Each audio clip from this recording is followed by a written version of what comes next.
Hey, Chloe. So, a little recap from what we did last time. Um, Essentially, you're provided with two functions. One is to find the radius, and depending on time, right, in seconds. The other function you were given is actually the area of the circle if you're given the variable of the radius. You know it's pi r squared. So you have two functions.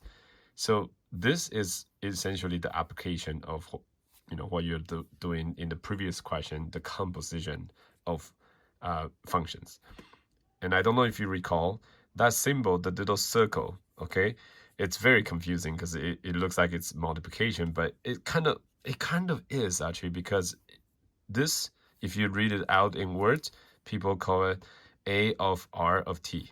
Okay, so this can be rearranged when you compose them together and look like this. A of a function A, but r of t is the variable inside. Okay, now that's how you rewrite anything with the little circle there.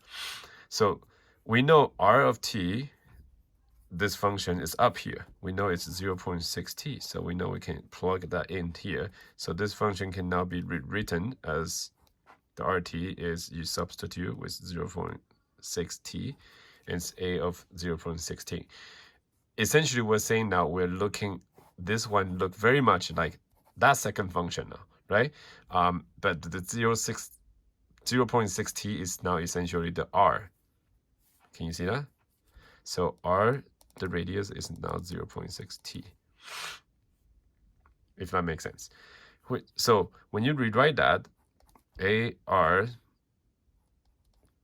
you know it's pi r squared, but the r is now essentially we're plugging in 0.6t, right? So it's pi, and replace the r with the value of 0.6t, so it's 0.6t squared, okay? And then you can expand that, you become pi times 0.6 square, which will be 0.336 t square. I hope that makes sense so far. So that's your new function. Okay, your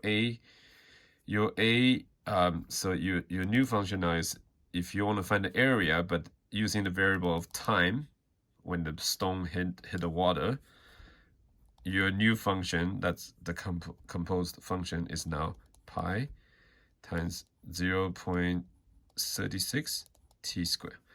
Now that really helps you because you know the stone just hit the water for 2 seconds. So t equal 2 seconds. So using that function, a 2 seconds will be pi times 0.36 times 2 seconds square, which can be rearranged as 3.14. That's your pi times 0.36 times 2 square is 4. Okay, I cannot do that in my head, so you kind of have to, it's essentially turned into 4.52. Okay, and then whatever your unit square, I think it's in feet, right? So unit square, that's the area of the circle of the ripple after the stone hit the water for 2 seconds. Now, how do we know that this function now works all the time? Actually, you can verify this, okay? Because you know this, when the stone hit the water and create a concentric circle, you know how to find the radius of the outer circle, right? So after 2 seconds, the outer ripple will be, the radius will be 0.6t. You already know that radius is going to be 0.6t, and you know that after 2 seconds is going to be 0.6 times 2, which will be 1.2 feet, right? And you did that in question 1, okay? So if you know that's r, if you know the radius is going to be like that, you know area is basically pi r squared, which will be 3.14 times 1.2, 1.2 square, right? So it will be 3.14 times, 1.2, 1.2 is 144. And then what's the decimal here? So 3.14 times 1.4, which when you multiply together, it's the same with 4.52. The same. So you've just verified that the function, the composition of function that you created is correct. I hope that makes sense.